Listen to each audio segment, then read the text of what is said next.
ఇంకొక day in my life చూసేయండి. ఎప్పటిలానే morning ready అయిపోయి ఆఫీస్ కి వెళ్ళిపోతున్నాను. హాఫ్ డే వర్కింగ్, కొన్ని మీటింగ్స్ ఉన్నాయి, అవి అటెండ్ చేసేసి వచ్చేసాను. ఇక ఆఫీస్ అవ్వగానే అటు నుంచి అట్టే హోల్సేల్ మార్కెట్ కి అయితే వెళ్ళిపోయాము. ప్రీప్లీటింగ్ కిట్స్ అయిపోయాయి, సో మొత్తం రీస్టాక్ చేసాము.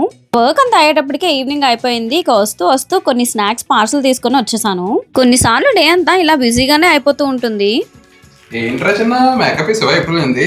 నేనెందుకు మేకప్ వేస్తాను? మరి రోజంతా బయట ఉన్నావు, అయినా మధ్య కొత్త ప్రోడక్ట్ వాడుతున్నాను కదా మొన్నటి నుంచి. ఆ ప్రోడక్ట్ వాడిన దగ్గర నుంచి ఫేస్ కొంచెం బాగా సెట్ అయింది. దానివల్ల మీకు అలా అనిపిస్తుంది. అదే derm doc 2% kojic acid face serum. ఈ సిరమ్ మన ఫేస్ లో ఉండే డార్క్ స్పాట్స్ అండ్ పిగ్మెంటేషన్ ని రెడ్యూస్ చేస్తుంది. మీ అందరికీ తెలుసు కదా, నేను ఎప్పటి నుంచో derm doc night cream use చేస్తున్నాను. సో ఈ సిరమ్ లాంచ్ అయిన తర్వాత ఇది కూడా యూస్ చేయడం స్టార్ట్ చేశాను. ఈవెంట్ ఆన్ కాంప్లెక్షన్ ఇస్తుంది. ఇందులో ఉండే కోజిక్ యాసిడ్ అండ్ నయాసినమైడ్ మన స్కిన్ క్లారిటీని ఎన్హాన్స్ చేస్తాయి. స్కిన్ లో ఉండే డల్నెస్ అంతా పోయి నేచురల్ రేడియన్స్ అయితే వస్తుంది. డిఫరెన్స్ మీరే చూడొచ్చు. ప్రొడక్ట్ కింద ట్యాగ్ చేశాను. purple.com లో కూడా అవైలబుల్ గా ఉంటుంది. బెంగళూరుకి వచ్చి చెన్నైలో 2 hours లోనే డెలివరీ చేస్తారు.